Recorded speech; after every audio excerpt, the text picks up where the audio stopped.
افراد ابو بکر اور عمر ہیں۔ یہ محمد الکینی اصول کافی کے ترجمے الشافی میں ہے، آپ کے اس میں ہے۔ حضرت علی رضی اللہ عنہ فرماتے تھے ہم نبی کے ساتھ ہیرا پہاڑی پر تھے، اچانک پہاڑی ہلنے لگی، حضور صلی اللہ علیہ وسلم نے فرمایا رک جا، تجھ پر نبی، صدیق اور شہید کھڑے ہیں۔ حضرت علی نے حضرت ابو بکر صدیق کے بارے میں فرمایا ان کی اتباع کرنے والے کے لیے نجات ہے، ان سے عداوت رکھنے والا کافر اور ہلاک و برباد ہونے والا ہے۔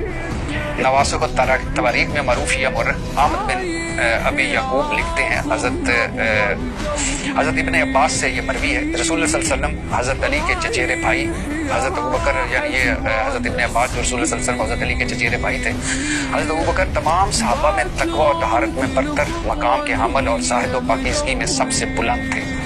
معروف یا مورخ احمد بن ابی یعقوب لکھتا ہے کہ حضرت عمر فاروق سے کلثوم بنت علی کی شادی ہوئی اور 10,000 دینار حق مہر مقرر ہوا۔ سید مرتضیٰ شافی میں فرماتے ہیں کہ وہ ابو بکر اور عمر سے بڑی محبت کرتے تھے، جب حضور کی قبر مبارک پر آتے تو رسول اللہ صلی اللہ علیہ وسلم پر سلام پڑھنے کے ساتھ ساتھ آپ دونوں پر بھی سلام پڑھتے۔ حضرت علی نے حضرت ابو بکر صدیق کے پیچھے نمازیں پڑھی اور ان کے تحائف قبول کیے۔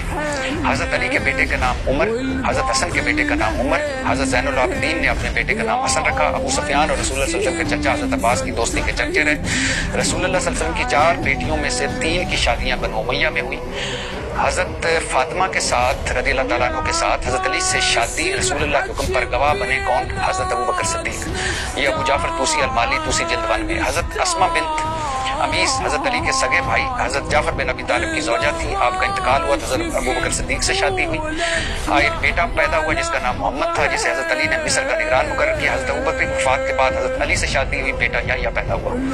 اچھا، حضرت علی کے بیٹے کا نام ابو بکر، حضرت حسن کے بیٹے کا نام ابو بکر، حضرت امام حسین کے ساتھ شہید ہونے والوں میں علی اکبر، عبداللہ اور ابو بکر، زین العابدین کی کنیت ابو بکر، ابو موسیٰ کاظم کے بیٹے کا نام ابو بکر، اور 5ویں امام محمد باقر نے حضرت ابو بکر صدیق کی پوتی سے شادی کی۔ کلینی نے اپنی کتاب اصول میں یہ لکھا ہے، اس کے باوجود حضرت عمر، حضرت ابو بکر، حضرت عثمان، اللہ ان پہ راضی ہو ان سے اور راضی ہے اللہ ان سے، یہ جو تکفیر، یہ جو کہ ابھی بھی آپ سمجھتے ہیں کہ جس حضرت علی نے ان کے پیچھے نمازیں پڑھی، ان کو خلیفہ مانا، ان کے بچوں کے اپنے بچوں کے نام ان کے رکھے، رشتے کیے آپس میں، اس کے 3 جواب ہیں۔ سب سے پہلا تو یہ جتنی روایات ہیں تقیہ پہ عمل ہوگی۔ دوسرا جواب ابھی میرا اگلا موضوع تک یہی ہے۔ دوسرا جواب اس کا یہ کہ ساری جتنے بھی آپ نے چیزیں پڑھی ہیں یہ سب دروازہ چلنے گرنے بیوی کی ناراضگی سے پہلے کی روایات ہیں۔ یہ ساری روایات، سارے واقعات بھی صحیح بخاری کے اندر ہے کہ ناراض رہی حتیٰ توفیت، جب تک زندہ رہی۔ اسی بخاری میں ہے کہ نبی نے فرمایا جس سے میری فاطمہ ناراض، اس سے میں ناراض، اس سے اللہ ناراض۔